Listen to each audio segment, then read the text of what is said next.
Why are black people still voting Democrat? At this point, it's pretty obvious to everybody. Uh, to continue to remain on the Democrat plantation, you basically have to be someone who's you basically have to be someone who's okay with just constantly being disrespected. Let's be real. Your grandma, like, go back to when your grandma was telling you to vote Democrat. Your grandma waddle her big fat ass up in church, sit in the front row, fall out in the aisle, pretending to get the Holy Ghost, trying to show everybody that she was more holier than everybody else in the church house, right? And you was believing that shit. Your grandma was sanctified. She whooped your ass for saying a curse word. But then you sat in horror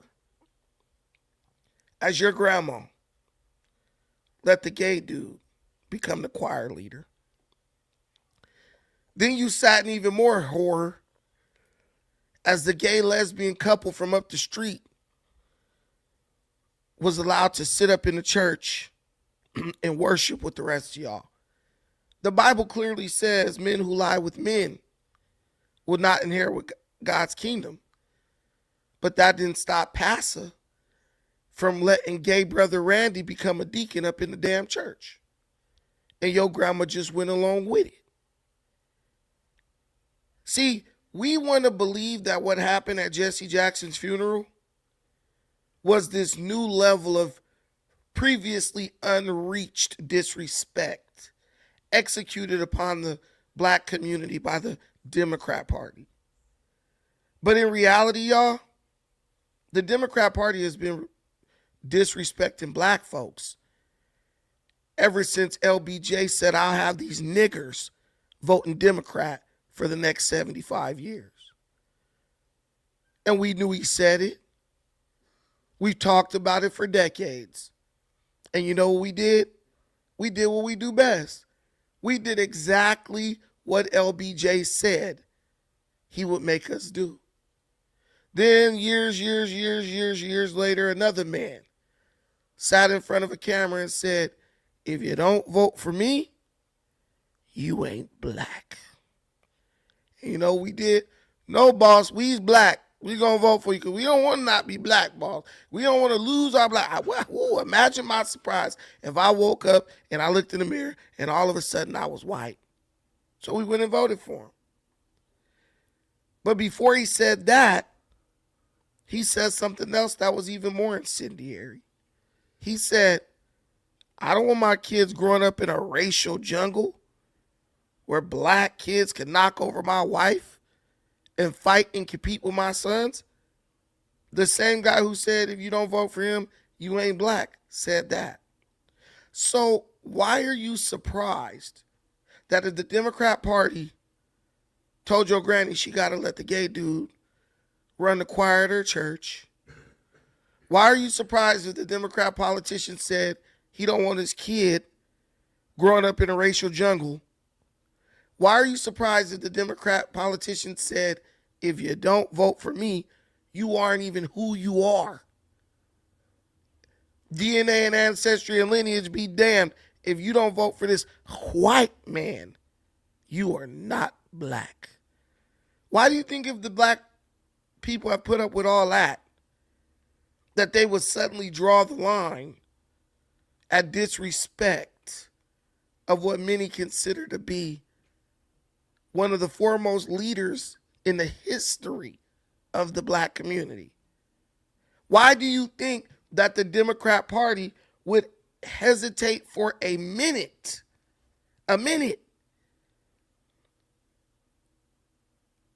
to disrespect that man in his last final, when he's finally being laid to rest, by making his funeral and thus the climax of his life about their personal, petty, political squabbles?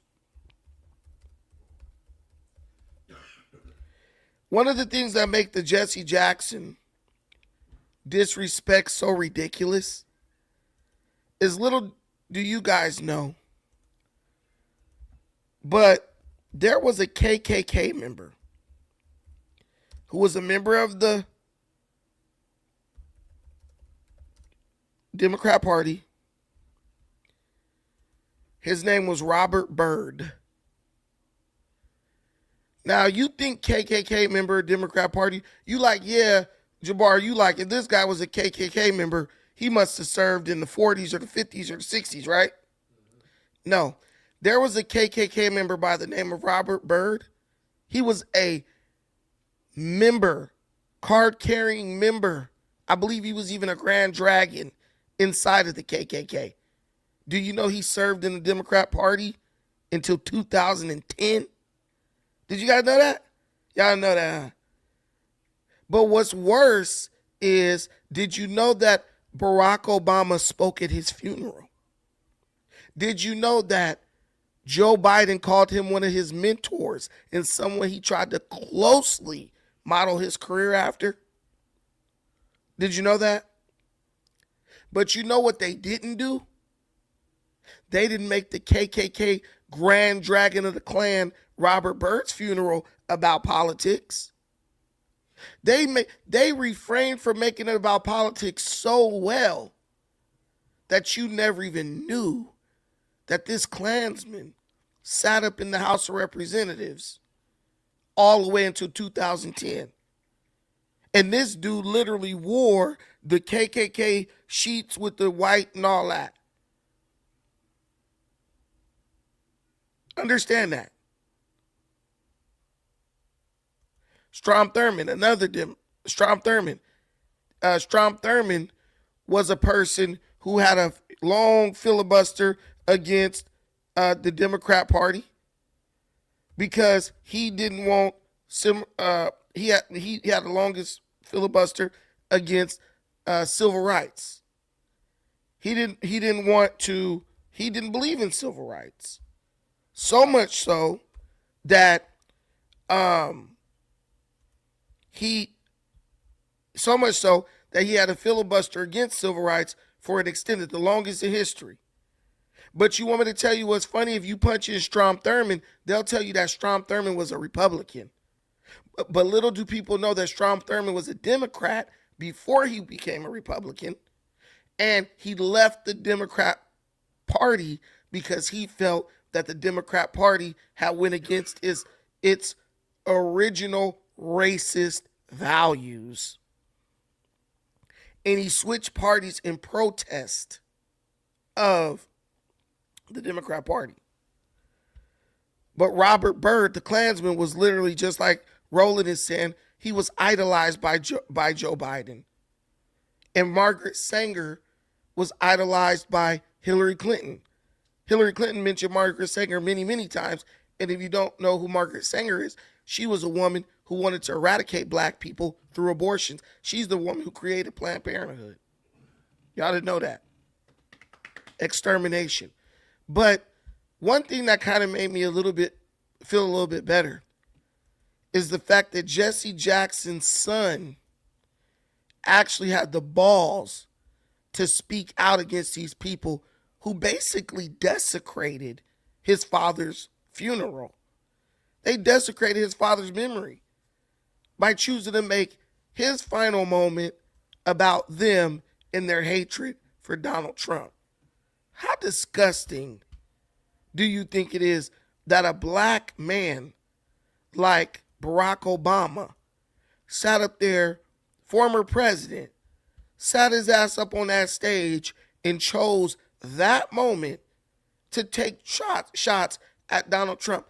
One of the things that pisses me off about Barack Obama is this. Usually when the white president leaves the White House, you don't really hear from him anymore. He doesn't really take positions on politics anymore. The last two presidents to do that were really like Bill Clinton.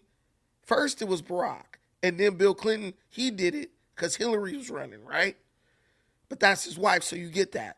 But you never really heard George H.W. Bush come out and stump for a freaking Republican candidate. You didn't really ever hear of George W. Bush doing that. You didn't really even hear of Ronald Reagan doing that. Not until the Democrats became so desperate for power that they were willing to humiliate themselves did you start seeing this phenomenon where Democrat former presidents would lower themselves down to the point where they were out here popping bussy for future Democrat candidates. That's one thing I believe Barack Obama does regularly that really disrespects the office of president. And you're probably not going to see Trump stumping for anyone once he's gone. But let's check this out. So Barack Hussein Obama, the ex-president, gave his speech at Jesse Jackson's funeral. And all I can say is, Barack Obama, sit your ass down. Obama spoke at Jesse Jackson's funeral today, spewing the same I was taught, I was indoctrinated with as a child. We are living in a time when it can be hard to hope. Each day we wake up to some new assault, another setback, an offense to fear each other and to turn on each other, and that some Americans count more than others, and that some don't even count at all. Everywhere we see greed and bigotry being celebrated, and bullying and mockery masquerading as strength, denigrated ignorance and dishonesty and cruelty and corruption, and it's hard to hope. This speech was so negative. Literally, black people have to be dragged through the mud and brought back up. You know, they have to feel inspired and worthy of good. I'm so sick of this damn messaging. It's old, it's whack, it's played out. Literally, these people are casting spells and have damaged the black community. You got the first black president of the United States of America. Literally, the very personification of unity between races, across racial lines. The poster boy of what is possible if we put aside our racial differences and come together. You got this bastard on stage talking about racial injustice and bigotry, basically telling you, oh, look, the United States is racist as hell. You know what I said after I threw the tomato at his ass and got tackled by the Secret Service? I would have said, if America is so racist, Barack, how the fuck did your black ass get elected? How the hell did 75 million white folks vote for you? Everything he says goes against who he is and why he is, and the very reason why he is who he is. Barack Obama is the living example, representation of the fact that, yes, Americans can get over racial differences and come together based on what's right or what's best for the country at the time. Why is it so hard for Barack Obama to admit that? They let your little ugly ass wife get on stage and speak, and the white colleges pay her $300,000 and $400,000 to come speak for 30 minutes. And then you take those white folks' money, then by the time you hit the parking lot, you talking about racism and bigotry. Do black people understand that they're being bamboozled and hoodwinked? The white folks love me more than they love their own mama, and I'm black. But I'm going to keep telling you that they racist so y'all can keep hating each other and being at each other's throat, or so better yet, so y'all can keep thinking that y'all can't achieve shit. Literally, this is what you call gatekeeping. I'm going to go in, but before you walk in, I'm going to tell you, no, stay outside because they racist as hell in there as I'm walking out with a plate full of buttered biscuits. Ain't that about a bitch? But this is what the Democrats do. They have set the black community back. Yesterday, I listened for several hours of I swear, black people, thank you, Jesus. And I hope Jesus comes back and smites these black bastards Like it's amazing what black people allow in a black church and still think that they're in favor with Jesus based on what the Bible say. Don't the Bible say at the end you'll be like, didn't I prophesy in your name and perform miracles in your name? And what is Jesus going to say to him? He going to say, I never knew you. You practicers of lawlessness, right? He's going to say that because what they say doesn't match what they do. Jesus is going to be saying, well, I said men who lie with men can't enter the kingdom, but y'all chose to make the man who lay up with the man the pastor of the church. You know how I feel about women who lie with women, but y'all let the lesbians become the head of the usher board. They'll be there, hallelujah, praise Jesus, and all this crap. It's all for show. That's why I was actually shocked that Jesse Jackson's son actually spoke out. Jesse Jackson Jr. actually spoke out about the way they desecrated his father's funeral. The black community back. Yesterday, I listened for several hours of 3 United States presidents who do not know Jesse Jackson. Now, I want y'all to listen. Do you see how when he said, I sat and listened to 3 United States presidents who do not know Jesse Jackson, the black folks barely clapped. He's in a room full of black people who know that they disrespected this boy daddy. These people know that. But when he told the truth and attempted to shame the devil, they didn't even barely want to clap for him because he was going against their true God, the Democrat Party. We're going to listen again. Y'all tell me if y'all hear the slow claps when he told the truth. Not know Jesse Jackson.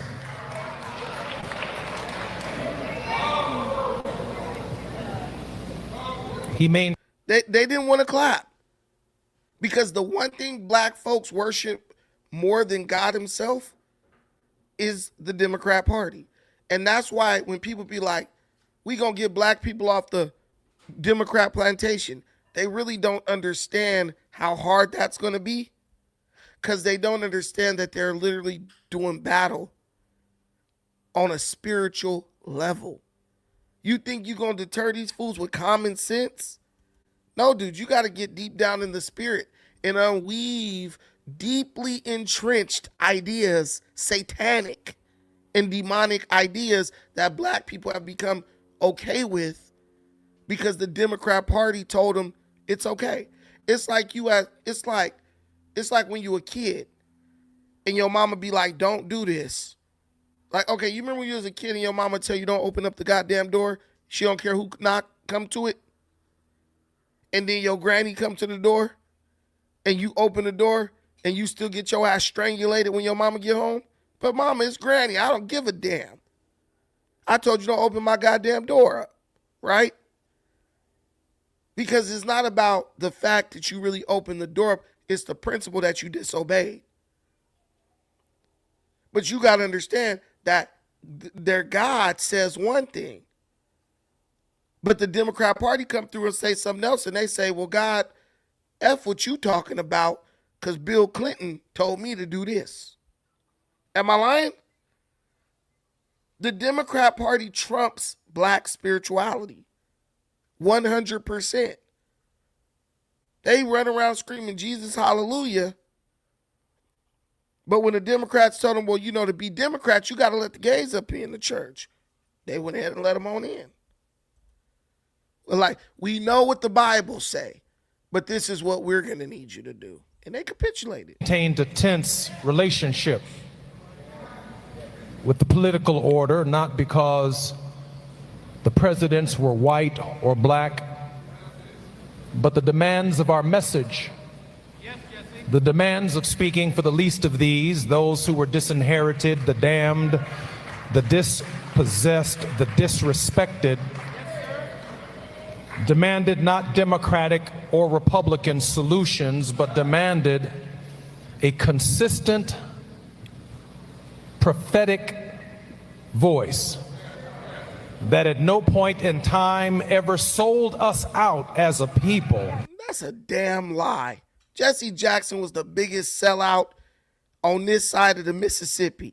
This dude did everything he did for money. And I'm not trying to dog Jesse. Well, I am kind of dogging Jesse Jackson, but goddamn, who cares?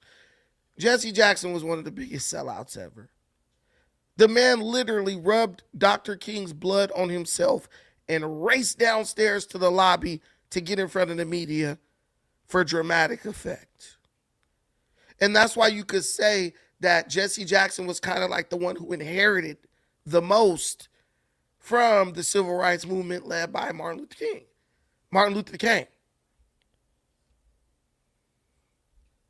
Because he kind of like, he did the whole theatrical side. And that's what made people like, yeah, Jesse is like the second coming of King, but he wasn't. He disappointed.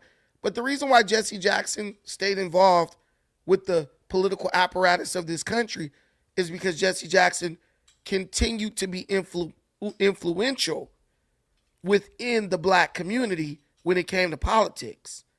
He ran for president, right? He lost. I think he came in third. But do you understand if you come in third during a presidential run? I think he came in third to be the nominee. But do you realize if you come in third to be the Democrat nominee, do you realize how many millions of votes you're capable of sending to the person who does eventually become the nominee? So he was influential, and Jesse Jackson leveraged that for money. I don't know what this fool is talking about. Oh, he did it for the dispossessed and all this shit. Jesse Jackson's son sat on the board of Coca-Cola and Fortune 500 companies that they didn't know shit about. They were much like Hunter Biden in that way. So I just don't want to let y'all leave here thinking, well, yeah, Jesse was fighting for us. Maybe Jesse Lee, the nigga off a Posse, was fighting for you, but Jesse Jackson, the nigga who was laying in the casket, he wasn't doing shit for you. He was trying to get some money. I'm just saying. I swear for Jesse was doing it for the money. But anyway, yeah. So, but his son got up and spoke out against Barack, spoke out against Biden, and spoke out against Clinton. And it speaks volumes about who the Reverend Jesse Jackson was. Boy. So we got to talk about Democrats, including. We don't have to talk about them, but we will. Yeah. So this guy, this was really bad, guys. It was very disrespectful, but it just shows you how far black people have come when it comes to the Democrat Party. We got nothing else to give. We've given them our economy, right? We've given them our children. We've given them our vote. Black people are aborting their children by the millions right now because the Democrat Party says so. Just think about that. You gave them your economy during civil rights. Yes, some massa boss, we'll shop in your store instead of shopping in our own stores. Yes, some massa boss, we'll let you sick a goddamn Rottweiler on us so we could sit in a goddamn ice cream shop and eat ice cream next to a cracker. Yes, some massa boss, we'll give you the Negro League even though it's better than the major leagues. Yes, some massa boss, we'll give you our vote for 75 years while you give us absolutely nothing in return. And the one thing we thought we could never let them take, we'll give you our black families and let you destroy our families so that you can prove that socialism and feminism is better than capitalism and patriarchy. Even that wasn't good enough. They said, no, we need you to sacrifice your children to us. Like Dagon or Moloch, one of the gods of ancient Canaan. You remember, I don't know if you guys remember, they used to sacrifice the babies to the false gods. They roll them down the thing, roll them into the fire, right? That's the same thing African Americans do with their children to worship the Democrat Party. I was laid up and got pregnant and I shouldn't keep the baby because Margaret Sanger said it's not okay. Okay, where do I go? Oh, I should go to Planned Parenthood and eradicate my baby. Okay. We gave them our children. And even now, when we have nothing left to give, like The Giving Tree, remember that book, The Giving Tree? Even now that we have nothing left to give, we're trying to give them our fucking identity. We ain't even black no more. We FBA. We Native Americans and shit. My uncle was just telling me today, you know we got Indian in our family. I looked at this dude and said, we have no Indian in our family. My mom argued with me. I showed her my DNA test. I said, look, Mom, no Indian. Yes, we do. I don't care what the DNA said. But I bet you if she got pregnant, she'll go get a DNA test at Maury to find out who the daddy is. This is where we are. We've gone so far that we're like, well, maybe if we give up the last thing we got, which is the power of being a nigga, maybe they'll accept us then. And they'll never accept you. They just said, okay, we done used up this dried up husk that is the black community. And now we're going to move on to the Latinos. We're going to move on to the freaking Latinos, the taco sippers. We're going to move over to them. And you know what black folks doing? We're getting mad. They wouldn't vote for Jasmine because she's black. But you know what black folks still going to do? They still going to run up and vote Democrat. Because that's what we do. I ain't got no damn Samoan in my family. Tarshawn, you trying to get fired on when I see you. Samoan in my family. What the hell is wrong with you? What the hell is wrong with you? Yeah, so we're trying to give them the last thing we got left, which is our identity. We didn't sacrifice our kids to them by the millions. But that's what I'm telling you. This is this is like a spiritual type of thing. Everything you see black folks doing is like ritualistic. We have we're going to have to break the spiritual connection, the spiritual bond, the spiritual power that the Democrat Party has over us. I'm sorry. It's just going to have to happen. It's just going to have to happen. But this is real bad, what they did. And you think it would shock some of us into realization that they don't give a damn about none of us? But nope. Nope. We still love the Democrats. We ain't never gonna turn against the Democrats, y'all. Because they know what's best for us, right? But there's one person who is not going to continue to be disrespected by Democrats. And that person is none other than sports commentator and media personality Stephen A. Smith. He ain't having it. He not having it.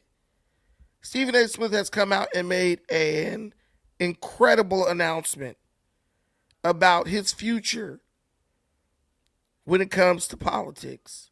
Stephen A. has said in no uncertain terms that he believes he is on the verge of being absolutely done, unequivocally done, finished, finito with the Democrat Party. And I'm not going to lie, I don't blame him. Anytime Secretary of State Marco Rubio gets in front of a microphone to answer questions from anyone, you are reminded exactly why in his Secretary of State appointment hearing that he was approved unanimously 99-0. Don't forget that.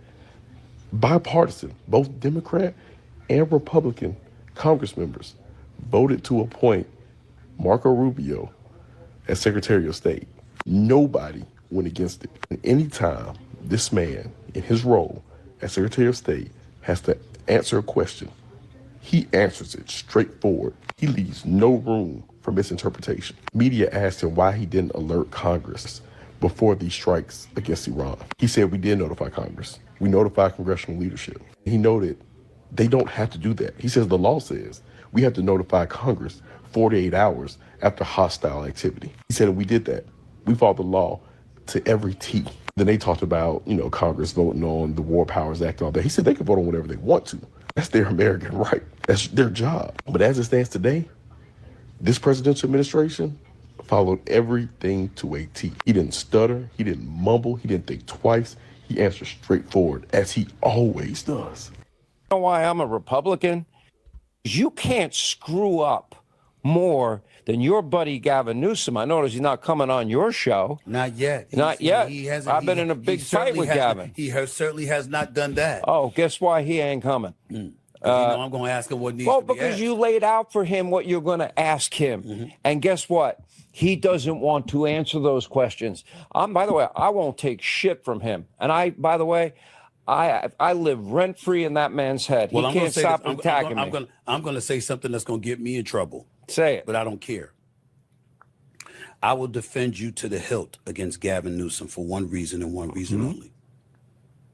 That debate that he had against Governor DeSantis, you could not have been more fair. It was fair. I'm saying you could not have been more fair. Because remember, you and I talked before that debate, and I was like, since we want to reveal our text messages. No, I'm going to tell you. Before the debate, I was like, be fair. Your career's on the line. I said, you can't. I said, Sean, the country's watching. I said, the country is watching. Yeah. You got to be fair. I said, you got to strip yourself from the favoritism role, and you got to go down the middle and give him the platform. And what did I say to you after the debate was over? You said, I shocked the shit out of you. You shocked the shit out of me. I said, I can't believe it. I said, you were fair. I was. And I was like, it was good advice. That's all you needed to do. Yeah. Okay, so there you hear Stephen A. Smith. He's basically making it clear. He ain't messing with Gavin Newsom. He ain't messing with Gavin Newsom. He ain't messing with Kamala Harris because he knows that Gavin Newsom doesn't want to come on his show, which means Gavin Newsom doesn't want to answer the important questions that Stephen A. Smith feels Gavin Newsom has to answer for him to feel comfortable with even considering voting for him, right? Stephen A. Smith is doing this thing right now where I don't really think he's a Republican, but what I do believe is that Stephen A. Smith is someone who has placed himself in the position of someone who is unsure which way they should go. He's like pretending he doesn't really know which way he wants to go politically, and that creates kind of like that gives like representation to a large number of Americans, because whether you like it or not, people don't really pay attention to politics every day unless you're like on one of these channels. So when people hear things, they're inclined to believe them until they're proven to be false. So Stephen A. Smith he's getting a large audience of people who are like, I don't really know what to do politically. So I go to Stephen A. Smith because he kind of explains it and breaks it down for me so I could know, which party would be best for me to support, right? So in Stephen A. Smith's examination of like the Democrat and the Republican Party, he's kind of like putting the parties up on a Jumbotron and like showing you in real time what each party is doing to prove themselves worthy to be, at the head of the leadership apparatus of this country. And ultimately, it's like Stephen A. Smith's like, Republicans, I don't agree with everything they do, but they're giving me something. Whereas the Democrats are giving me nothing. The Republicans I might not agree with everything that they say, but at least they show up for interviews. Ron DeSantis ain't going to dodge you. Marco Rubio is not going to dodge you. You just saw what the gentleman in the beginning said. Marco Rubio, as Secretary of State, he was approved by 99%. It was unanimous approval of him being appointed Secretary of State by both Republican and Democrat representatives. So even the Democrat Party in the confidence of their own chamber for the votes that you'll never see, they all support Marco Rubio. That's why a lot of people feel that when they go against Trump, that's just politics. Because how is it that you unanimously support Donald Trump, Secretary of State, but you have a problem with the person who appointed Marco Rubio as Secretary of State? The Trump hate is all political, right? Another thing they all agreed on was whether or not Iran was the number one state sponsor of terrorism on the planet. They voted almost unanimously. Only 53 representatives voted against this resolution.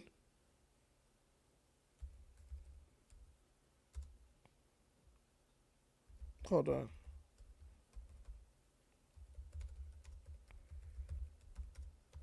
Only 53 representatives voted against the resolution. So that showed you that almost all of the representatives of this country believe that Iran is the foremost sponsor of terrorism in the world. So my question is, why are Democrats still pretending like they don't agree with what Trump is doing in Iran? Just answer that question for me. Why are Democrats still pretending that they don't agree with what's going on in Iran? Understand, 372 representatives voted in favor. They were yay. Yes, Iran is the number one sponsor of terrorism on the planet. And only 53 representatives voted against that statement, against that resolution. So it's like behind closed doors, they agree with Trump. They agree with what these people, Republicans are doing. But when they get in front of the camera, they have to try their damnedest to convince you, nah, we don't agree with that. And that's what Stephen A. Smith is starting to realize. He's starting to see, hey, this is all just a game for them. They're going to just lie and sneak around and try to discredit the other side until they can gain power. They're shutting down the government again. Why? How's it benefiting them? Better yet, how is it benefiting the American people? Well, it's not. It only benefits the Democrat Party, and they feel it benefits them during the upcoming midterm elections. And it's really sad. But yeah, 100%. Stephen A. is a flip-flopper, and I don't trust him. But I like what he's doing in the sense he's really exposing the Democrat Party. And I don't even think he's trying to. I think he's trying to get the Democrat Party to kind of accept some realities that regular people understand. But they are so committed to this idea of Democrat or bust, or we're willing to destroy the nation if we can't rule it. They don't care what Stephen A. Smith is saying. They don't care what anyone's saying. The Democrat Party is we don't care who we have to hurt. We don't care how many kids have to starve. If we're not in charge, everyone's going to feel pain. And the only question is this: are you going to let fear of pain force you to vote for a group that, from what we can see, is totally unqualified? What did Benjamin Franklin say? Anyone who would give up freedom for temporary safety doesn't deserve freedom at all. And that's what many people, I think, who support the Democrat Party do. They literally just say, you know what? We're going to support the Democrats because we're afraid of what the Republicans going to do. Well, Donald Trump has been around. This is his second term as president. You ain't dead. You ain't in chains. All this shit that they was lying to you, telling you was going to have to go through. None of this has happened. So why are you still trying to use this excuse of being scared of what might happen, of what could be, to justify doing things and making decisions that ultimately hurt your country? Why are you doing that? Because you're trained. Like I said earlier, it's beyond common sense. It's beyond rational thinking. It gets to the point where it's just a spiritual thing. They got these people snatched up by the Spirit, and they can't get away, and they don't even know why. What do I think about Trump getting blamed for the impending war in Iran? I mean, at the end of the day, Trump's doing what he feels he needs to do as president. I mean, I don't really have a problem with what Trump's doing. Hey, you got to turn.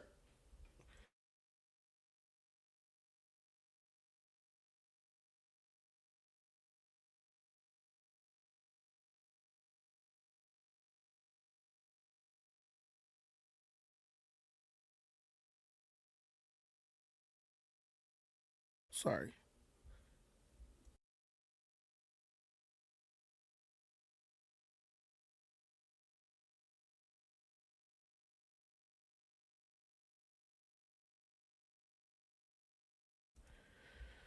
But yeah, so I don't, when it comes to Trump and Iran, and I'm not trying to go off on a tangent, but I just feel like Trump is doing what he has to do to control that situation. I think he's really just cleaning up a mess that other presidents, instead of cleaning up, they more just wanted to pacify. You know what? We'll give him some money. Like if you're Biden, I'll give them $18 billion. They won't make no more fuss until my presidential term is over. Obama did the same thing. I'll give them a couple $1 billion. They won't make no more fuss until my presidential term is over. So many presidents have just kicked the can down the road when it came to Iran. And I think Trump is trying to get a lot done in a very short amount of time. So I think he was just like, I'm gonna just go in and I'm gonna just see if I can get this knocked out in a couple of months. So I don't have a problem with it. I just think Trump is a real leader, and real leaders just make decisions and they live with the consequences. But what Trump is doing, in my opinion, is better than doing nothing. But speaking of Iran, did you guys know that there was recently an attempted terrorist attack in New York? Did you guys know that? Did you guys know that there was a protest in New York against Zohran Mamdani, where protesters went to his house and they were protesting, showing him that they were not happy with his horrible leadership in New York. And Muslim terrorists who said they were inspired by ISIS. These men admitted that they were inspired by ISIS, tried to throw a bomb into a crowd of protesters.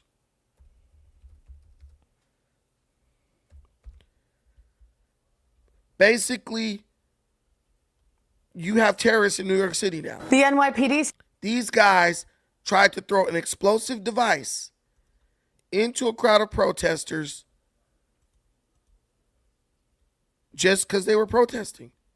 They were not happy with what the protesters were protesting about. And they said, because we don't like what they're protesting about, we're going to kill them with an explosive device. The NYPD says it's investigating an attack in Manhattan as a possible ISIS-inspired terror act. Investigators say anti-Muslim protests outside the mayor's residence were underway when counter-protesters brought 2 explosive devices. Now, NYPD Commissioner Jessica Tisch says the department's doing everything it can to keep New Yorkers safe. Preliminary test results determined that these were not hoax devices nor smoke bombs.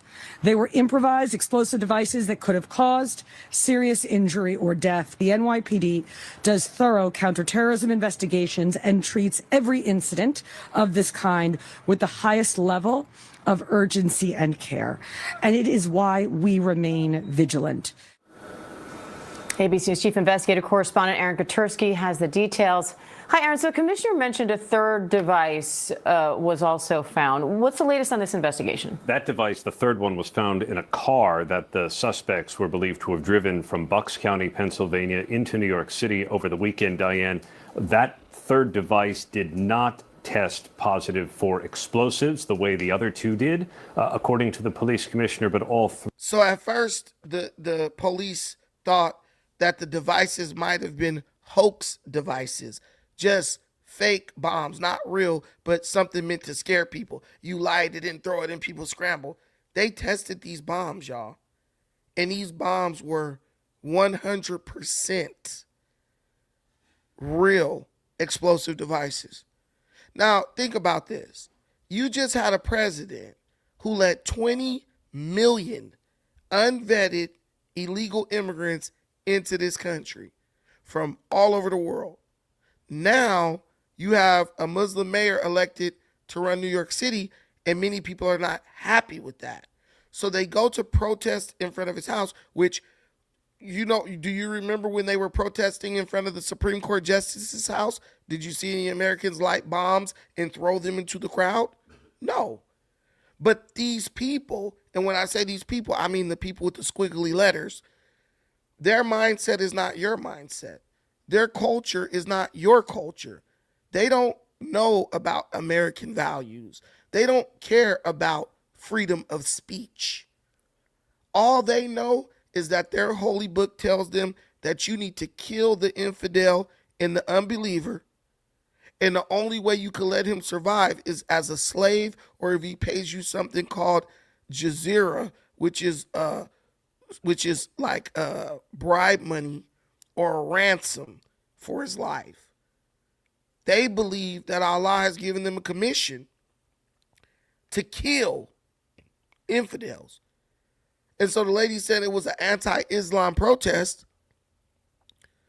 So they didn't come and do a counter protest. They came and brought a bomb. But people have anti-Christianity protests. Hell, I remember in LA, they did a Satanist protest where a bunch of devil worshipers was out there protesting. That's their right. This country has freedom of religion. But when you bring people into this country who don't understand that concept, they're ready to kill you for what they feel is disrespect of their beliefs. 2 bombs, not 1, 2. 3 have now been sent to the FBI lab at Quantico for additional testing, while the 2 men are expecting to face federal charges, possibly terrorism charges, because we heard the police commissioner say today that this is being investigated as an act of ISIS-inspired terrorism. Why is that? Because according to our sources, the 2 men said they had watched ISIS propaganda videos. That may be where they got the instructions for how to build the devices. And these are 2 men now in custody in Pennsylvania. What more do we know about them? They're from Pennsylvania. They're in custody here. They came to this protest that was staged by a January 6th, actually, named Jake Lang. He's a far-right provocateur. And it was an ugly protest against Muslims with a pig roast in Ramadan. I mean, it was... right. And Jake Lang held an ugly protest with a pig roast during Ramadan. And guess what? The KKK would march through black communities with Nazi flags and all types of derogatory stuff directed at black people. And you know what black people couldn't do? We couldn't throw a bomb in the crowd of them and kill them all, because they have a freedom of speech. Just like if the Muslims decided we want to do an anti-Christian protest and desecrate an image of Jesus, there will be nothing that the Christians can do, because why? Because they have a freedom of speech and of religion in this country. This is something that we agree upon as Americans. I don't really know the ins and outs of the Christian versus Muslim debate. I have friends who are Christians. I have friends who are Muslims. But what I do keep hearing is that Muslims, they tend to kind of lie about what the Quran says when Islam cannot stand up in a debate, right? The founder married a 6-year-old girl. That kind of kills it for like everybody, right? He consummated the marriage with her when she was 9 years old. You got people screaming about Donald Trump being a pedophile, but they fighting to let a bunch of dudes who believe sleeping with a 9-year-old is okay into the country. Yeah, whatever. And child marriage is rampant throughout Islamic countries. So there's that. But I just put this up. I don't know if you guys can see it very well. I'll try to make it a little bit more clear to you guys. But somebody in the comments was just saying, can you show us where the Quran tells these dudes to kill the infidels and all that? So you guys, AI is your friend. When you argue with people who lie, whether they are Christians or Muslims, when you argue with people who lie, just go to AI. AI is going to expose the lie. The Quran includes several verses that mention killing or fighting disbelievers. Though their interpretation is heavily debated between literalist views and those that prioritize historical and situational context, there's no debate and there's no argument as to whether this stuff is literal or not. All you have to do is look at the history surrounding when these verses were uttered. Islam is a religion of conquest. All those places in the Middle East, Asia and all that, they didn't take over those places just by walking up in there and putting roses and leis around people's head. They went in there and fought and killed those people by the millions to take that land. So when they were doing that, a lot of what was driving them, just like the Christians during the Crusades, were words from their holy books. So you have in Surah 9:5, the sword verse instructs Muslims to kill the polytheist, people who believe in different gods, wherever you find them, which scholars generally interpret as a specific historical directive during a conflict following broken treaties. Surah 2, 191 commands to kill them wherever you overtake them, which is widely interpreted in context as a directive for defensive, not offensive warfare. But my question is this, guys, because it's giving you what the scholars say. But if someone says kill them wherever you find them or wherever you overtake them, overtake is not a defensive move. Overtake is an offensive move. If you fight someone and you overpower them, that means you're going on offense. If you defend against someone, you can't overpower them. You can only overtake or overwhelm or overpower in an offensive nature, right? When Steph Curry starts shooting up them threes, he not overwhelming you with threes on defense. He's doing that on what? Offense. So common sense goes a long way here. Surah 47:4 instructs to strike at their necks during battle, typically understood as rules for combat. Okay, so that doesn't read like go kill everyone. Surah 9:29 orders fighting against those who do not believe in the pay, the jizya tax, right? So basically, if they won't pay you ransom money, you basically gonna cook them, you gonna beat them down. So contextual interpretations, most scholars argue these verses do not apply to all non-Muslims universally. Key contextual limiting factors in the Quran include, here's a defense, a command to only fight those who fight you without transgressing limits. I think that's at Surah 2, 190. Protection and peace, instructions to respect treaties and provide safety to those seeking it. Religious freedom, the principles that there is no compulsion in religion. So there's an argument to say, hey, this is not a violent religion. This religion advocates for peace. This religion advocates, for us to only defend. There's an argument for that, right? But then when there's people, radical Islamists, using the first part, right, to justify indiscriminate killing through terrorist acts, you got to kind of say, well, it's like somebody saying, say someone cooking you chicken wings, and they cooking you a 50 piece, and they drop 5 of the 50 piece on the floor, but then they throw all the shit in grease.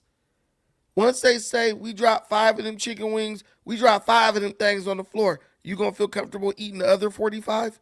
Are you gonna feel comfortable playing Russian roulette with your damn esophagus, eating out of a pile of chicken where 5 of them was on the ground? See what I'm saying? I just feel like there's too much risk involved if it's me. Like, nah. I don't know who believe what and who's interpreting stuff a certain way. But I made a post about this on Facebook the other day. And I was saying one of the things I feel that makes Christianity more of a religion that's conducive to building is the fact that you had Jesus come and basically tell everybody, yo, I know all that stuff y'all read in the first half of the Bible was talking about killing and slaughtering all the livestock and all that stuff. But then Jesus kind of made it clear, okay, that was back in the G, but now the battle is a spiritual one. So you don't really have to physically do anything to anyone. That's where I think Christianity kind of edges out Islam, because Jesus came and was like, okay, this is now spiritual warfare. This is not go into another country and cut somebody's head off. This is now you going to basically become fishers of men. You go from being warriors, you're warriors, but you're warriors in Christ. You're spiritual warriors now. The Bible, the word of God is your sword now. You don't need a literal sword. And it goes on to even give examples of where disciples used violence. And Jesus was like, nah, that ain't the way to do that. I think Peter was the one who cut the dude's ear off in the Garden of Gethsemane. And he was like, nah, those who live by the sword will die by it. Boom. And in my opinion, that made Jesus greater than Muhammad, because nobody came and was like, let me clarify this for y'all. Let me revamp this for y'all. So that's my opinion. Don't hate me for it. I'm going to lose all my Muslim viewers. Underway, there were counter-protesters, many of them peaceful, but then, according to the police, these two guys show up and toss at least one of these devices. At first, it was thought they were smoke bombs, but you heard the police commissioner say they were not smoke bombs. They were potentially viable improvised explosives. It sounds like this was just a lucky thing that they didn't go off. And the police commissioner said luck is not a strategy. That's why you do have to be vigilant. But it does underscore the concerning times that we're living in and what counterterrorism officials have been telling us and what we've been discussing since the U.S.-Israel strike on Iran, that it could awaken people or inspire people to do things. And in this case, as alleged, a couple of guys from Bucks County, Pennsylvania were able to drive into New York City, get close to the mayor's residence with what turned out to be potentially viable explosive devices. All right, Chief Investigative Correspondent Aaron Katersky, thank you. And I want to bring back ABC News contributor, former Homeland Security official Elizabeth Newman for more on that. Hi again, now, Elizabeth. Understand that you're dealing with a mayor in New York whose wife celebrated the Hamas attack against Israel on October 7th. His wife celebrated that. She put a bunch of shit on Twitter or X about basically being on the side of Hamas. So now you got this. See, this is a problem. And then Zohran Mamdani, when he responded to what happened right outside of his house. He didn't make it clear that he condemned the acts of those guys. Let me read what he said.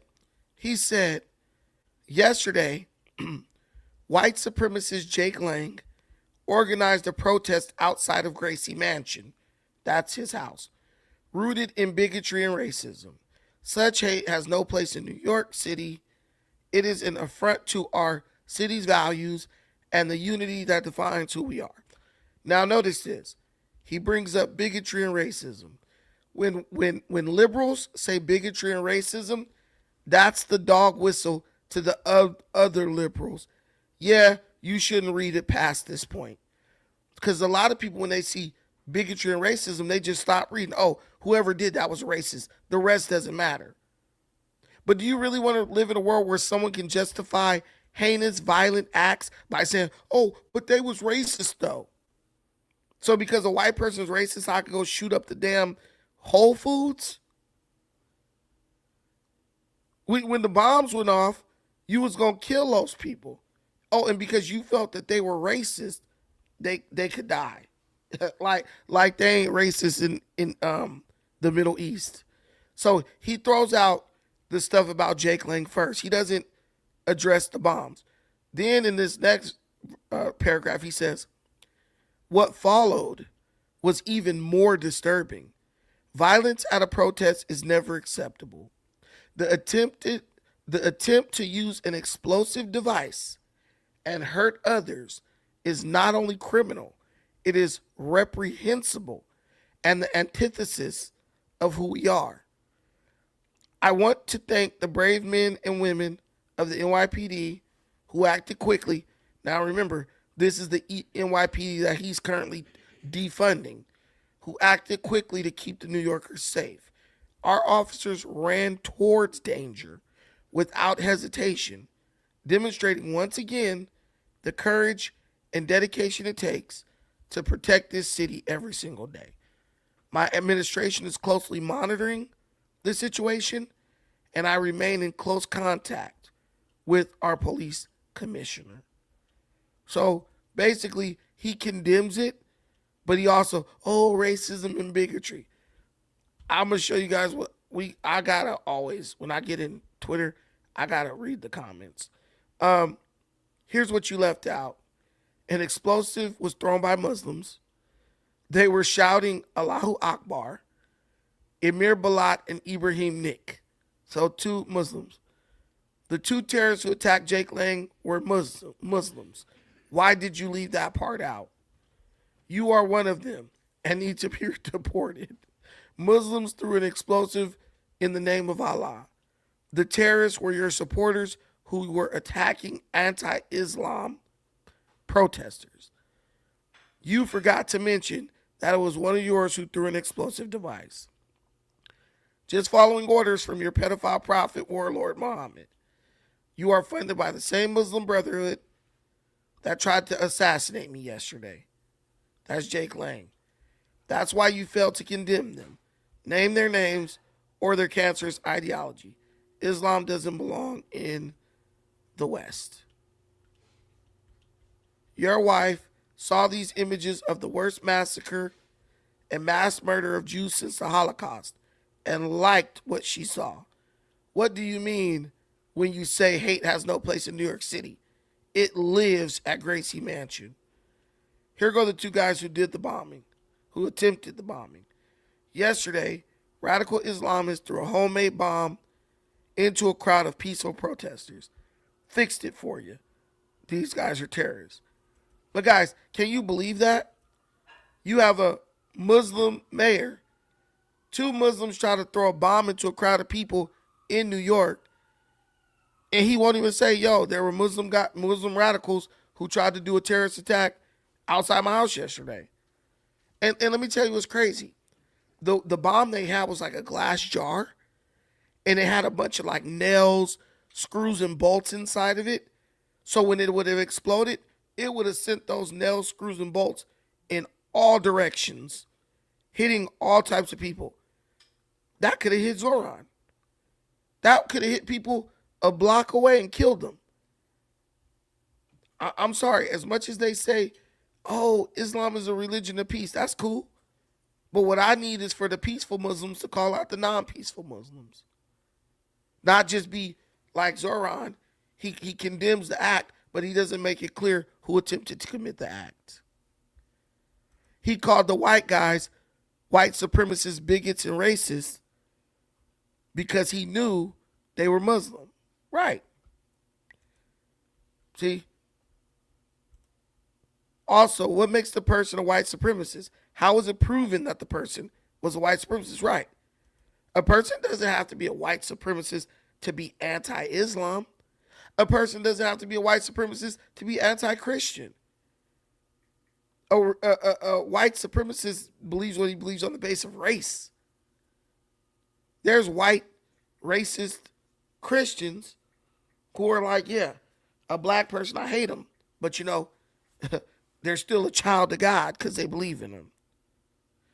All I'm saying is, it's weird to me how Americans are fighting to let these people into the country, and they really don't understand the culture that exists in those places.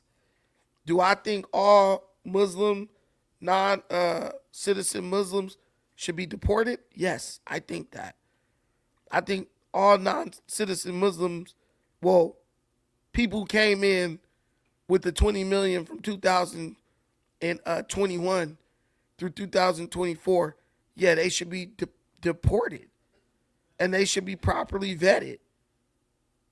You know, you got to go through the channels. I think, but see, that's my thing. I can't even say I just believe that for Muslims, because really, I'm calling that for everybody. And to me, that's how you really avoid the racism stuff. Just, if you are illegally here, you need to be deported. And then if you want to come back in, you need to be properly vetted, period. Guys, I'm going to ask you to help us reach our goal tonight.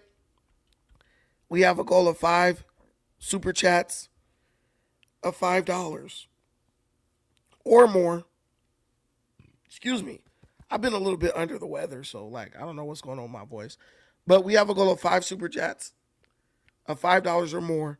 If you are in a position to contribute to the stream, I greatly appreciate you and I love you. Like, you remember that LL Cool J song? Dun, dun, dun, ch, ch, ch. You know, I need love. Remember that last line? I love you. I'm saying it like that to you. But yeah, so if you're in a position to contribute, please do so. If you are not in a position to contribute, please bless us in another way by liking the content, sharing the content, and subscribing to the channel if you have not done that already. And also, if you guys hate the content, just be like, this sucks. Let's move on to something else. We hate you, Brandon. I'm not going to get offended. I have very thick skin. And not just because I'm fat, but because I don't let shit get to me. But let's you know, we could do one more topic. The brawler. Okay. Where are we? Where are we?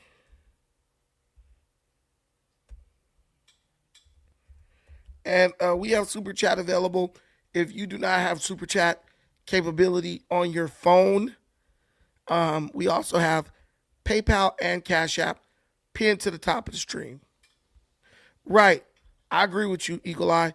The Old Testament is basically the Quran, and that New Testament is what sets them apart. Yes, Azazel, I have thick skin. Yes, yes. He used antithesis wrong, or is that what he's saying? That they're, well, yeah, I think antithesis is like, it's like the opposite of what we are. Why y'all gotta start getting into the minutia, dude? You ain't gonna leave this channel using antithesis wrong.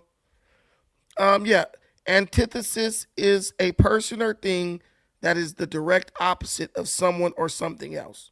So there you go. He used it right. He used it right.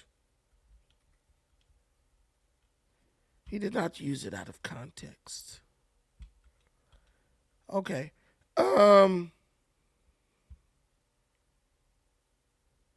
So what to follow up on that story, the DOJ has now picked up this case. They're not leaving this to NYPD. The DOJ is now filing federal charges against these two extremist bums. And this is not looking good for Zoran. Don't mess with the Zoran. Okay? Don't mess with the Zoran. Zoran the moron's wife was mass liking social media posts on October 7th, 2023. Mass liking while there was mass killing, raping, and kidnapping. Rawa, aka Zoran the moron's wife. You're sick. Do not be afraid to tell us how you really feel, because we already know. You're not just pro-Palestine. Oh no, you're pro-massacre. The Madami household is pro-massacre. And we want everyone here to stay in New York. You don't get to come from outside and then tell everyone else. As alleged, both defendants have admitted that they acted on Saturday because of ISIS. As Kayumi was being placed into an NYPD vehicle following his arrest, a person in the crowd asked why he had done this. As shown on NYPD body-worn camera footage referenced in the complaint, Kayumi responded with ISIS. And at the precinct, after being advised of his Miranda rights and waiving those rights, Kayumi said in recorded post-arrest statements that he had watched ISIS propaganda on his phone and that his actions that day were partly inspired by ISIS. The complaint also details statements made by Amir Balat after his arrest. En route to the NYPD precinct, Balat made spontaneous statements without being questioned by NYPD officers that were captured on body-worn camera footage. He said, "This isn't a religion that just stands when people talk about the blessed name of the prophet. We take action, as well as, if I didn't do it, someone else will come and do it." And later, after waiving his rights, he requested paper and wrote a message declaring in part, "I pledge my allegiance to the Islamic State. Die in your rage, you kuffar." Now, "die in your rage" is a commonly known ISIS slogan, and kuffar is an Arabic term that refers to non-believers. He also told investigators that he had hoped to carry out an attack even bigger than the Boston Marathon bombing, which he noted resulted in only 3 deaths. Boy. So we got to continue our coverage of what should be probably... Man, listen. What more do you need? What more do you need to know that there's a serious problem with letting people from this region into the country unvetted? And I don't even know if those guys are even American citizens or not. Maybe they are. But the potential for radicalization is extremely high. I mean, they're actively trying to radicalize and recruit people. And we're dealing with a bunch of weak-minded American teenagers. Unfortunately, they're susceptible to this crap. That's what you want to die at the hands of Islamic terrorists? And I'm not saying all Islamic people are terrorists, but they do exist within that religion. Was thrown into a crowd. It happened in New York City on Saturday during a protest that turned violent outside the mayor's official residence. CBS's Chanel Call is there with the very latest tonight. Chanel. And Jerika, New York City Mayor Zoran Mamdani, who is Muslim, was inside Gracie Mansion when a small anti-Islam protest took place here yesterday afternoon. A larger counter-protest then showed up, and police say 2 men who were part of that group brought those homemade devices. Stay in New York. This is the moment a homemade bomb was ignited outside the New York City mayor's residence Saturday afternoon. He threw a bomb? Did he throw a bomb, bro? NYPD Commissioner Jessica Tisch says the device did not explode, but that it could have caused serious injury or death. Based on preliminary examination and X-ray imaging, the devices, which were a bit smaller than a football, appear to be a jar wrapped in black tape, importantly, with nuts, bolts, and screws, along with a hobby fuse that could be lit. The man seen throwing it, 18-year-old Emir Balat and his 19-year-old friend Ibrahim Kayumi, both from Pennsylvania, were arrested. Authorities say they were part of a group of nearly 125 people counter-protesting a much smaller anti-Islam demonstration led by Jake Lang. The violent Calm down. A pardoned U.S. Capitol insurrectionist who has frequently sought out political confrontations in the months after President Trump gave him clemency. In a statement, Mayor Zohran Mamdani saying, quote, yesterday, white supremacist Jake Lang organized a protest outside Gracie Mansion rooted in bigotry and racism. Basically, he's... What I don't understand is why is Jake Lang even being mentioned? He was not violating anyone's rights. He was exercising his constitutional right. Why do you keep needing to bring him up, calling him a racist, calling him a big, oh, this or that is rooted? No, you don't know what it's rooted in. Because you don't have to be a racist or a bigot to dislike a certain religion. That has nothing to do with racism. That's all I'm saying. That has nothing to do with racism.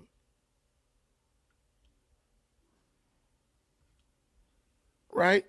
So why do they keep saying that? I would like to focus on the dudes who were putting other people's lives at risk. Because one thing we know about Jake Lang, he ain't gonna freaking do shit. That's like you jaywalking and somebody shooting people up the street and they're like, oh, well, you was jaywalking and yeah, and because of that, the dude down the street starts shooting. No, your jaywalking has nothing to do with that. The person up the street was shooting because they're crazy. But will these attacks become more prevalent? That's my question. Will these things become more prevalent? We're living in some dangerous times, man. We're living in some dangerous times. And, you know, it doesn't matter what you say. These dangerous times were not created organically. These dangerous times were manufactured by Joe Biden and the Democrat Party.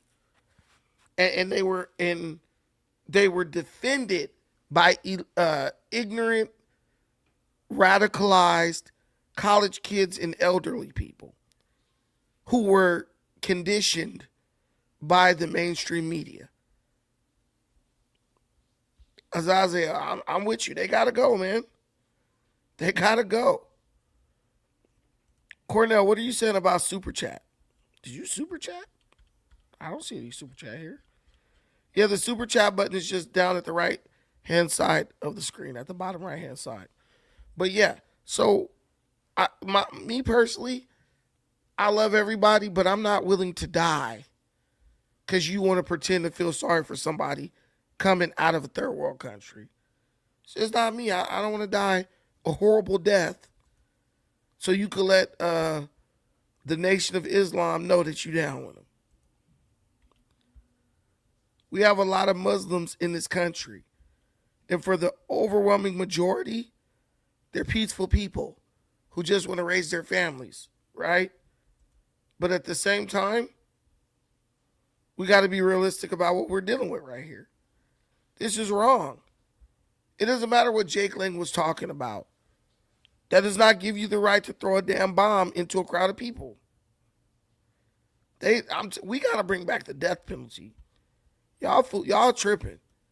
We got to bring back the death penalty, y'all.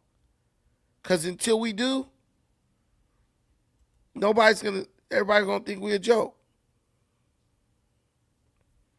Azazel, you in New York. Brandon, listen, to be honest, a lot of us didn't want Mamdani in office out here. Don't think we just championed him and welcomed him. I mean, but y'all didn't go to the polls. Tariq got y'all bussy dancing, talking about choose the couch.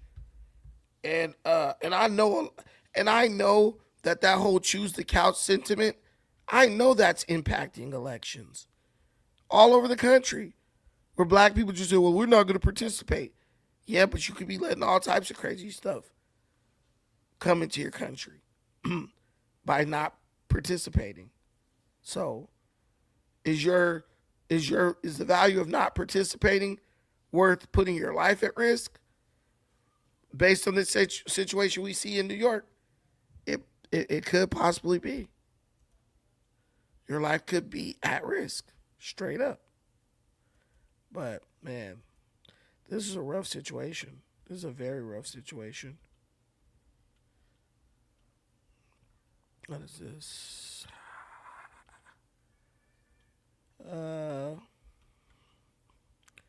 What else do we have here? Oh, we have this. So everybody's been complaining about the price of oil and how expensive it is. And you're right. Many people said that the conflict in Iran would cause oil prices to surge. And I'd be lying if I said that oil prices haven't increased since President Trump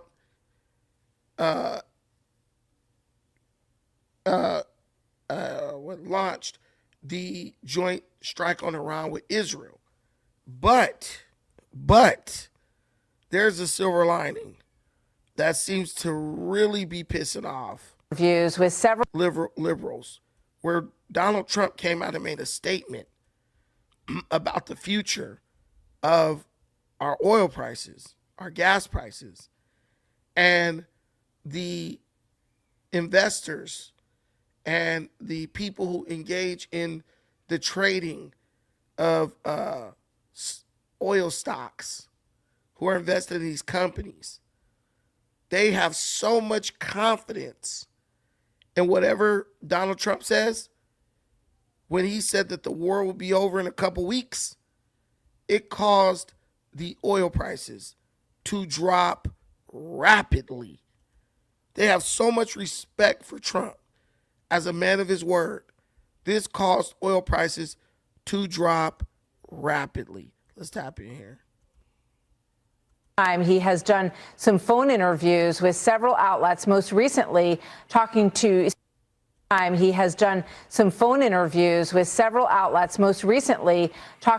CBS News' White House reporter, I should say. And in that interview with Wei Zhejiang, he said, I think the war is very complete, pretty much. They have no Navy, no communications. They've got no Air Force. He added that the U.S. is, quote, very far ahead of the initial 4 to 5 week estimated time frame. No, I don't want to brag, but you know, they've said this about a lot of things. No other president could do some of this shit I'm doing.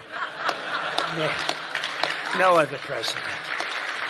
The things I'm doing, nobody else was going to do it. They say it all the time, sir, could you do this? You're the only one can do it. Boy. So we got to talk about the oil markets and the fake.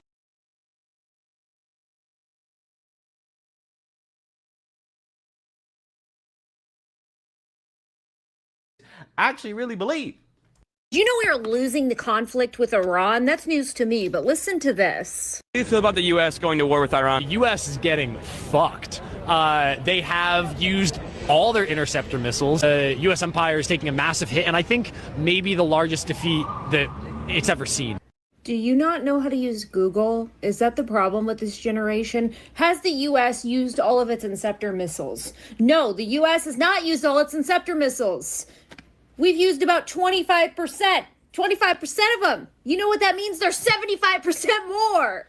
I don't understand how people get on TikTok and just can't read interceptor missiles. She's like, inset missiles, They be so mad and be so illiterate at the same time. And she's on my side, but I got to call that out. Shout out to Breezo. Good fellow. Thank you for the $10 holler, my brother. I appreciate that. I just caught that. Thank you for the $10 holler in the Cash App. Oh, Carnell Smith, sorry. Carnell, my brother, I saw it. Thank you for the $10 holler in the Cash App. I got this new thing on my phone, so if y'all seen cat on my on my computer. If y'all send a Cash App, it pop up on the computer, so I can see it and give y'all a. Man, I'm telling y'all, I stepped up my damn tech. I mean, y'all see that damn camera looking lovely? Stop playing. But yeah, it's Interceptor, baby. Just use your tongue. Interceptor.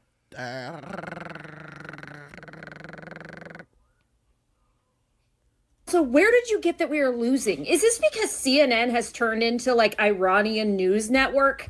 As of early 2026, the U.S. and Israel are military dominant in their conflict with Iran, striking thousands of targets and degrading Tehran's capabilities. We're the dominant force. I don't even know. I didn't even need to look that up because we're the United States of effing America. We have one of the greatest militaries in this world. And you guys are out here thinking that we're going to lose a conflict with Iran. They're out here bombing their own boats. They can't even get their strikes together. They can't hit anybody that's not like within distance of their country. I just want to give you a helpful tip in life. Google is free. Whoever is giving you this information, stop listening to them. Go research it yourself, because I swear this is the problem with this younger generation. They're listening to people like Harry Sisson on the internet and just be like, yep, that's the truth, and don't go look it up themselves. No, yeah. But it's not even just the younger generation. It's old idiots up in this world. I got friends in their 40s talking about, yeah, the United States losing to Iran and all. Like, people don't understand that just because you wish or hope that something is the case, we live in the real world. That doesn't mean it's true. She doesn't mean it's true. I mean, that doesn't mean it's true. I don't think there's any way that Iran could beat America in a war. The best Iran can do is defend against America in like an American assault. But how can you say you've even defended against something when your whole leadership apparatus was killed? Your supreme leader is gone. He's gone. That's not defended. That's like somebody getting their ass whooping boxing saying, yeah, but I defended my title. No, that's not the case, buddy. You lost your damn title. Is anybody else just like, what? Let me know. Yeah. So it's not just the left wingers who are pushing this propaganda. It's also the black pill right wingers as well too. Let me tell you guys something about how this works, okay? The U.S. military is never, ever, ever, ever, ever going to put out accurate information about their stockpile and munitions, right? They're never going to do that. Whatever you hear about, oh, we only have X amount of missiles left. We're running out of ammunition. Just understand that is all bullshit, right? The U.S. military will never, ever, ever, ever put out accurate information about how much ammo and weapons and missiles they have. And I made this. Man, I swear me and Greg be like on the same wavelength. Why do you think, how idiotic do you have to be to believe that the United States military is ever going to tell you an accurate number or reveal an accurate count of what they have? If there's like, oh, we got 10,000 interceptor missiles left. You really think that they're going to say that, right? You really think they're going to say that? You're dumb. Do you know that just for one missile to get to Israel, it has to go through the missile defense systems of like 3 or 4 countries and the missile defense systems of the United States? Did you know that? So when Iran hits Israel with one missile, they cheer because they've sent up 10, 15 missiles just to get that one hit. So who do you think is going to run out of missiles first? If they send 20 drones, one might get through, but they've wasted 20 drones. And people are like, oh, it's costing the United States this much every day. Well, the United States is not carrying that burden on their own because there's also other countries that are shooting those Iranian drones down as well. It's not just America on its own. But like that lady said, Google is your friend. But there are so many people who just don't give a damn about like researching facts or telling the truth. They don't care. They're just like, because what they're trying to do is they're trying to control you through gaslighting. A lot of people on the internet are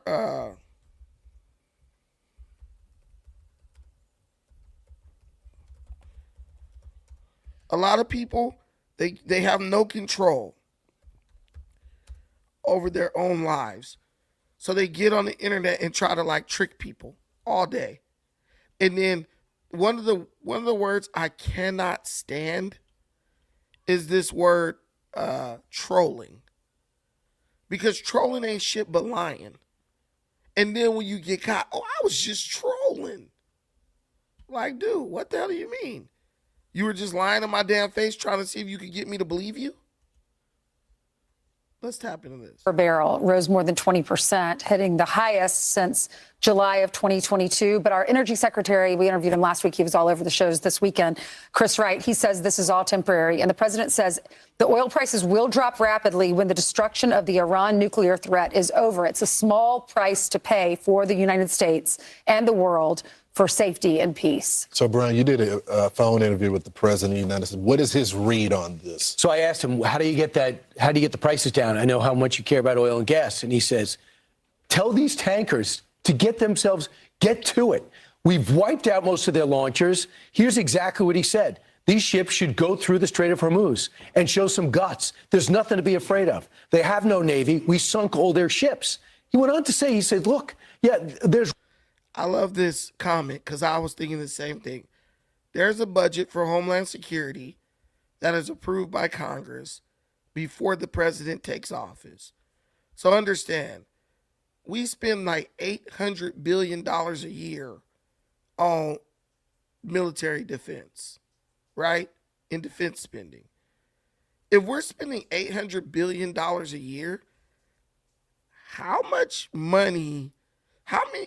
How many like $10 million dollar missiles can we make? There was this guy on Joe Rogan who was showing people the difference between 1 million and a billion, right? Like, and when you listen to these people, right, I laugh to myself because I think these people just don't know anything. They don't know anything. They're just talking in pure fucking ignorance. It's called cognitive bias, where you know so little about something, you think you understand it totally, right? It's like a dog. You know how when your dog want to go outside, he'll just go stand in front of the door and look at it? Because the dog doesn't understand you got to turn the knob to open the door to go out. He thinks if I go stand in front of the door will open. He doesn't understand the concept fully, right? Dogs chase their tail. They don't realize that their tail's not alive. That's people. Some people are dumber than dogs. But if you look at this, because let's differentiate before we keep going between millions and billions. How many days is 1 million seconds? So I'm going to show you the difference between millions and billions. How many days is 1 million seconds, right? How many days is in 1 million seconds? 1 million seconds is 11 days. Think of 1 million seconds as $1 million. And now think of in your mind that we spend $800 billion on defense, right? Jabbar, you follow me on this? We spend $800 billion on defense. 1 million seconds is 11 days. Now let's look at the difference between 1 million and 1 billion. How long is 1 billion seconds? 1 billion seconds is 11,574 days. 1 million seconds is 11 days. 1 billion seconds is 11,574 days. Let that sink in. That's how many, it.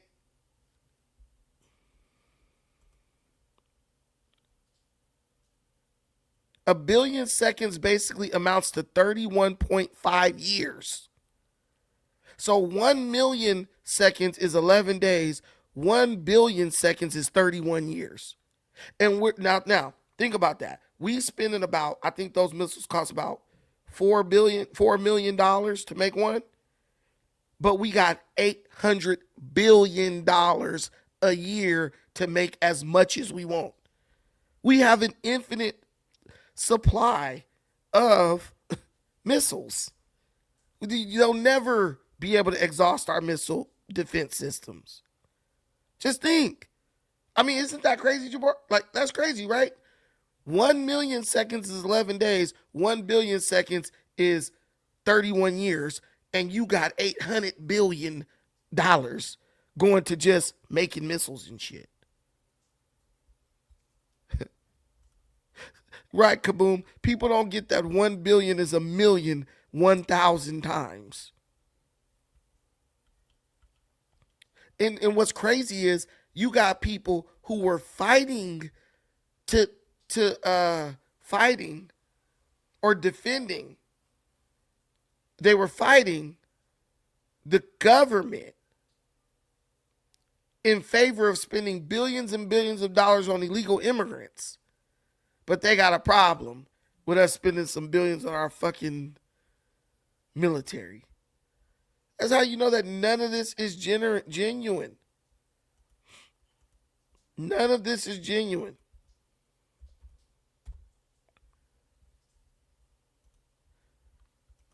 None of this is genuine. Let me play this. Risk in the region's volatile. Their launchers, there's just about 150 left. That's just about 20% of totals. They can't regenerate. They can't make any more.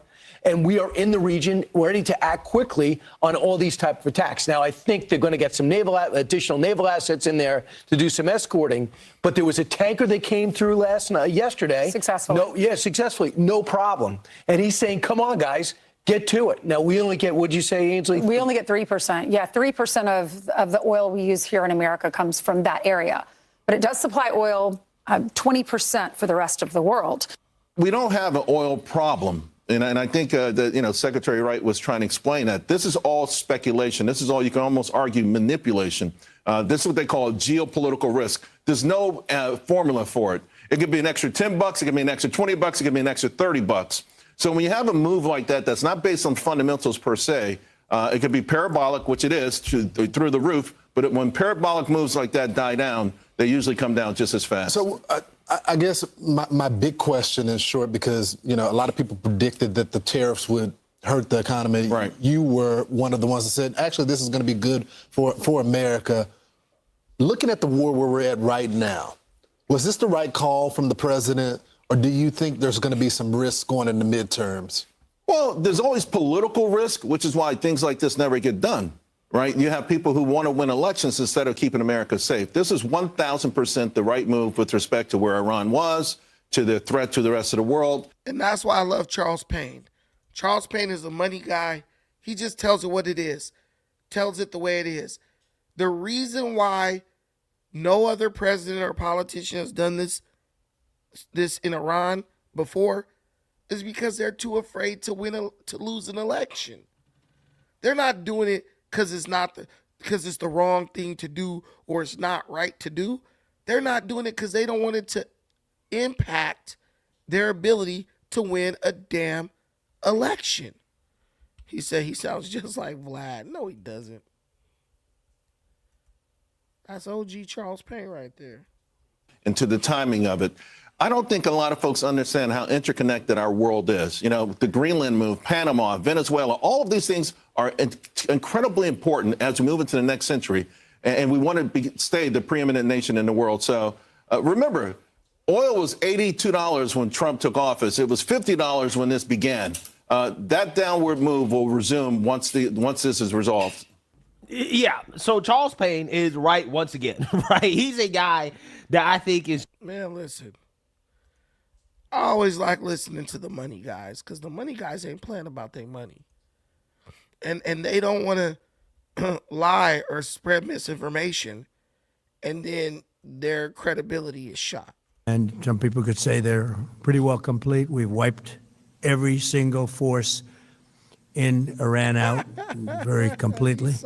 Most of Iran's naval power has been sunk. It's on the bottom of the sea. It's almost 50 ships. I was just notified it's 51 ships. I didn't know they had that many. Didn't last very long. And these are fighting vessels. They're meant to fight, but they're not meant to fight against us. We continue to target Iran's drone and missile capabilities. Their drones are way down. Their drone manufacturing's been hit starting today. We know all of the places they manufacture the drones, and they're being hit one after another. Their missile capability is down to about 10%, maybe less. We're also hitting where they make missiles and where they deliver missiles. This was just an excursion into something that had to be done. We're getting very close to finishing that, too. In the meantime, during this brief disruption, the United States is offering political risk insurance to any tankers operating in the Gulf. So we're putting up risk insurance. We'll perhaps go alongside of them for protection. We don't think it'll be necessary if it is. And if they do anything, the price will be incalculable. It will be so great that they will have wished they never did it, because you have to keep the straits flowing. With all of that, it affects other countries much more than it does the United States. It doesn't really affect us. We have so much oil. We have tremendous oil and gas, much more than we need. We have Venezuela now as our new partner, great partner. They've worked out about the strait, you mean? Yeah, well, I want to keep it open. I want to keep it good. You know, it doesn't pertain to us so much as it does to China. We're really helping China here and other countries because they get a lot of their energy from the straits. But, hey, look, we have a good relationship with China. It's my honor to do it. Yeah. So, killed, right? Driving up the speculation. What we reaching up to $115, $120 a barrel. Those are numbers that we haven't seen for nearly 4 years since the war between Russia and Ukraine broke out. But even though these levels have come down to about $85, $90 a barrel, still 30% higher than they were just a month ago. So this is just CNN now looking stupid because they were telling you that, oh, the economy, you know, it doesn't matter. Trump's horrible. His economy sucks. So if oil was $50 a barrel under Trump, and then you're complaining because oil went up 30% to $80 a barrel, wouldn't that mean that Trump's economy was pretty damn good? If you had oil being sold at $50 a barrel, they just lie so much. It's like they're trying so hard to hate on Trump. They don't even care if they have to like prove one of Trump's previous points in an effort to discredit Trump in the moment. It's just dumb. It's given Three Stooges or something like that. They're pathetic. 100%. But what I'll do is I'll tell you this. If oil goes up to $90 a barrel, you're basically going to pay 25 cents more at the pump. If oil goes up 90 cents a barrel, $90 a barrel, you're going to pay 25 more cents at the pump. If oil goes up to $115 a barrel, you're going to basically pay like 50 or 60 cents more at the pump. But one thing that you can do to alleviate, that our governments can do to alleviate the pressure from the price at the pump is, why don't they suspend these damn ridiculous gas taxes? Because in California, we paying $2. in additional taxes for every gallon of gas. Why don't we suspend that? So if oil prices go up by 50 cents, we'll still be saving money if they suspend these gas taxes. And that's what I think people should move to do. If Trump's such an idiot and you guys are defending us from Trump, why don't y'all defend our pockets from Trump by lowering the gas taxes or suspending them while we're in a time of uncertainty? But I bet you the Democrats will never do that. Yeah. In California, we pay like damn near $2 in additional taxes for a gallon of gas. You didn't know that? Y'all think it's play over here, huh? That's what it is. Y'all think it's play around this motherfucker. Nah, bro. People in California are paying the cost to be over here, man. Let me see if I can do this. Okay. How much additional taxes do Californians pay for a gallon of gas? Yeah, we pay $1.50. We pay $1.50. Californians pay a significant premium in taxes and regulatory fees, often totaling between $1.50 per gallon and $2 per gallon. Because California uses a unique system of excise taxes, sales taxes, and climate-related mandates, the additional cost is broken down into two main categories: direct taxes you see on your receipt, and indirect regulatory cost baked into the price. So you might pay $1.50 in extra tax, but they also have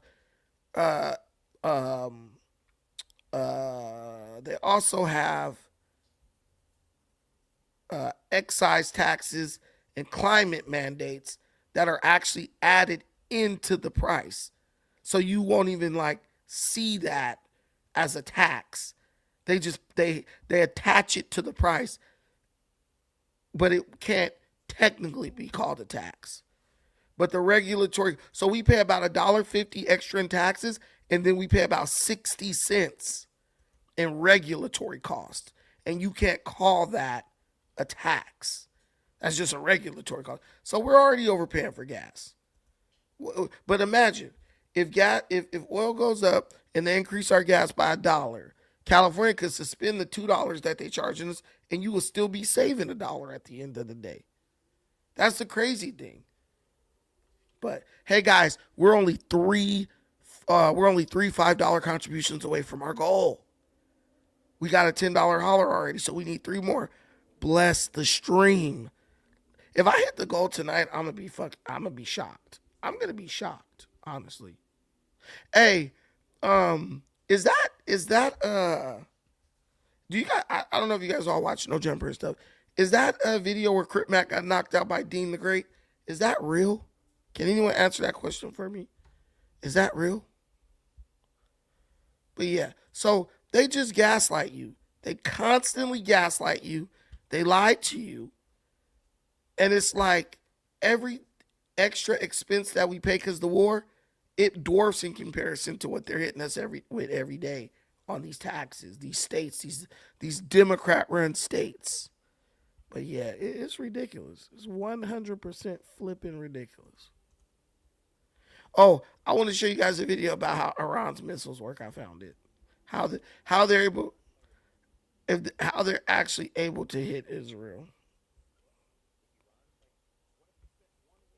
Soviet Union. Day 1. You wake up in a Soviet apartment block. Moscow, 1982. Concrete block, 9 stories. You share 50 square. If Iran fires 10 missiles at Israel, and even one of those missiles successfully hits its target, it would be considered a major success for Iran, because targeting Israel from Iran is extremely difficult. As soon as Iran launches missiles, they are first targeted by American Patriot defense systems deployed in Iraq, where the United States has military bases. The missiles that survive this phase then enter the airspace of Syria and Jordan. By that time, Israeli Air Force fighter jets are already mobilized, and they enter Syrian airspace to try to intercept and shoot down the missiles. We know that Jordan is also assisting Israel, and Jordan itself attempts to intercept the missiles to prevent them from reaching Israel. Despite all this, the missiles that get close to Israel's borders are then targeted by American naval warships deployed in the Mediterranean Sea. Any missiles that still manage to enter Israel must then face Israel's 5-layered defense system, which includes Arrow missile system, THAAD system, Patriot system, David Sling, Iron Dome. Remarkably, despite all these defensive measures, some Iranian missiles still manage to evade the defense systems and ultimately strike cities such as Tel Aviv and Haifa.